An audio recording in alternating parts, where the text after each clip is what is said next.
Mr. Chairperson. Thank you for these kind words towards me, towards my personality. Ladies and gentlemen, I would like to share with you some realities of Ashraf and the situation in Iraq. And I would like you to draw your own conclusions from what you will hear. I was the lead person on Ashraf file, and I was also the advisor of the Special Representative of Secretary General in Baghdad. I was visiting Ashraf every week. And when I arrived to Ashraf, before we land, I always ask the pilot to hover around Ashraf so that I see closely the whereabouts of everybody and who's doing what. And I could tell you that Ashraf is a highly fortified camp where nothing could penetrate into the camp without the active preparation and support of the Iraqi police and army. I used to make a joke with one of the officers, telling him how many foxes crossed the fence into Ashraf, because they know little details. There are observation towers in every corner of the camp. In the south, in the east, west, and the north. After the events of 8 April 2011, the Iraqi forces took 40% of the northern side of Ashraf and built this berm which crosses Ashraf from east to west, 5 meters high, and BMPs, these infantry mechanized tanks, were placed on top of these berms, with their tanks directed to residential areas. Every little detail is observed on an hourly basis. Nothing could go into Ashraf without being seen, and the officers of the military police have the full powers.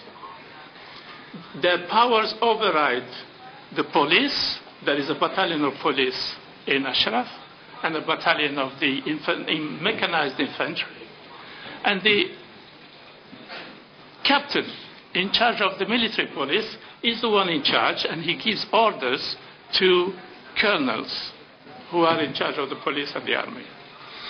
So the military police is in fact in charge of Camp Ashraf since 2009. Now, when I hear that there is doubts raised about who did it, it shocks me. It shocks me because I know exactly the mechanism, how it's done. They did it in 2011, and it was me who did the fact-finding. And I spoke directly to those who committed the crime in April 2011. And they tried to put the blame on the Ashrafis, but in the end they recognized they did it. My counterparts in the American embassy also tried to hide the realities, but they told me, oh, you know, the situation got out of hand, and the Iraqi army could not sort of monitor the situation closely. But they went into Ashraf on the 10th of April and did not inform me, because there are some conventions, working arrangements that we inform each other. And I went to Ashraf on the 13th of April. to just find out that the Americans have been there before me. And they didn't say anything. They kept quiet. The report about the massacre of April 2011 was sent here to Geneva in irregular manner because I was not allowed to send the report through the normal channel. That means if I don't send it in irregular manner, we would have covered it up. Now coming to the 1st of September, this last massacre. Madam the President, you remember in the ceremony of the iftar, I warned and I said it's going to happen. And I was not sort of guessing. It's built on the information I shared with the Iraqi authorities. They did share lots of information with me, and including the fact that they will do these things of attacking and eventually extraditing a number of them. And let me very briefly, Mr. President, also brief you on how things are done in UNAMI. So for you to understand that there is nothing that happened to the Ashrafis, and that is a secret to UNAMI. Look at the institutions of UNAMI. Which sections deal with the situation of security? There are 3 institutions within UNAMI. The first one called POLAD. POLAD is an institution of the police that advises UNAMI on security from the police side. Second institution is MILAD, military advisors. The MILAD coordinates with the Iraqi army and also share security issues. Third institution is DSS, Department of Safety and Security. Department of Safety and Security over sort of view the whole security situation together with the Chief of Staff of the Iraqi army and the security of the Prime Minister.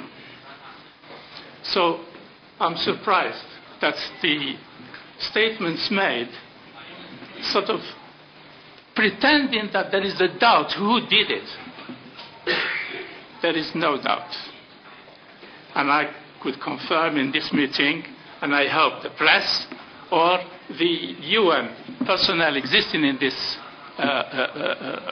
room would challenge what I'm saying. I'm telling you that it was done by the Iraqi army, coordinated by the Prime Minister's office, ordered by Falah Fayyad, the National Security Advisor. Now, where are the abducted 7 people? Here again, it's not a secret. There is no way for UNAMI not to know. There is no way for the American embassy not to know where they are. And I'm telling you from my experience. When the 36 in 2011 were taken from Al-Khalis, they disappeared. And I followed them. Where were they? They were in Baghdad in the Green Zone, 50 meters away from UNAMI headquarters. Also 50 meters from the Iraqi presidency. In a building with the label on it, the High Council of National Education. Under the National Education, it was used as secret prison. They kept them there. I went to visit them. In the presence of the Iraqi security officers, I told them, now you are my neighbors. I will visit you every day. Next day I went to visit them. They were removed. They were taken to the airport to a prison called Al-Muthanna. This is a pattern of behavior that repeats itself constantly. And I'm telling you that UNAMI knows very well this pattern and knows also, shares the information with the Iraqi military apparatus and the other organizations. ICRC, UNHCR know these things as well. We used to sit down and share this information on a daily basis among ourselves and with the diplomatic community. So things are clear, the responsibilities are clear, and it's time, it's really time to hold the UN accountable for what's happening. Because I do not believe that they do not know. I said in last August that this is predictable and preventable. Nothing has been done.